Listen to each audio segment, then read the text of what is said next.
Well, the New York Times Book Review called it, quote, a book. That's right. I'm talking about Gavin McInnes' new book, How to Pee in Public. We'll bleep it anyway. He created Vice Magazine, is the head of Rooster, New York, and has more tattoos than a bar of longshoremen. So let's discuss some of the more awful anecdotes within the scamp's latest opus. So first off, I read the book. I loved it. I read it over vacation. Thank you. It's incredibly graphic.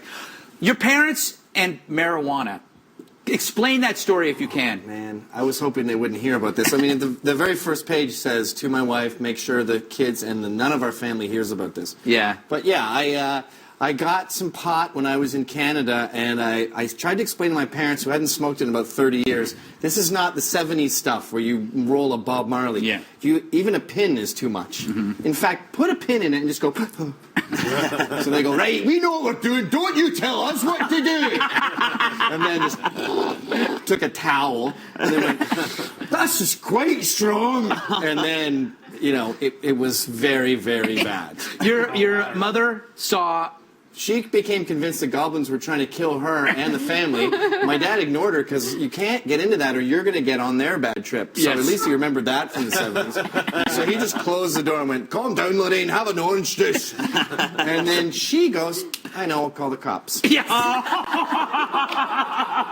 So then when the cops show up, she goes, oh, it's nothing, it's no problem, this is a big mistake. And then they go, look, Mrs. McInnes, what he does to you is not just your business, it's our business too. Our job is to protect you. No, it's not that. It was goblins. They're going to get in and eat me, the wee beasties.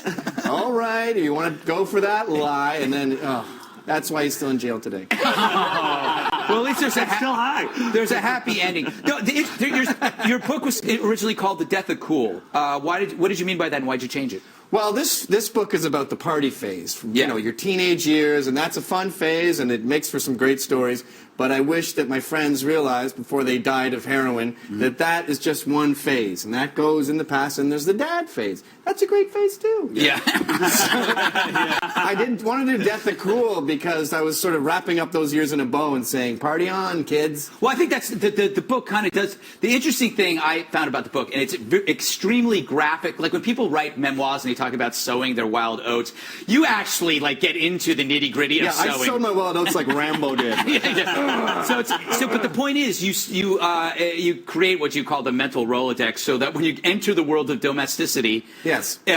From time to time, you can harken back to those memories. That's what and people should do that. It's difficult to discuss on a Fox, but basically, every time you have an elaborate encounter with a lady that involves romping, maybe we should just turn on the cameras here and just film every second. Get in the databank. Like, threesomes aren't that fun. You're running around the clipboard. It's a lot of work. Are you okay? Is everyone okay over here? How are we doing over here? But if you film it, then after your wife is in the mood, you can replay it all. It's yours forever. And Santorum can't ban that. Well, let me ask you.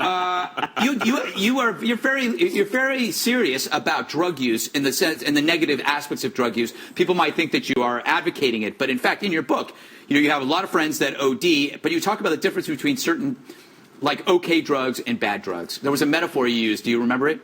Oh, yeah. Well, the metaphor was if you were going to sleep with two... Basically, my beef is heroin. I think that's bad. Coke's kind of tacky, but you're not going to die. But heroin is a little Rasputin who pulls you away. Come on, let's go to the light. Mm-hmm. So this is the analogy. You're with two women. She's an 8, and she's HIV positive. Mm-hmm. She's a 7, and she's not. Who are you going to sleep with? Mm-hmm. Go for pot.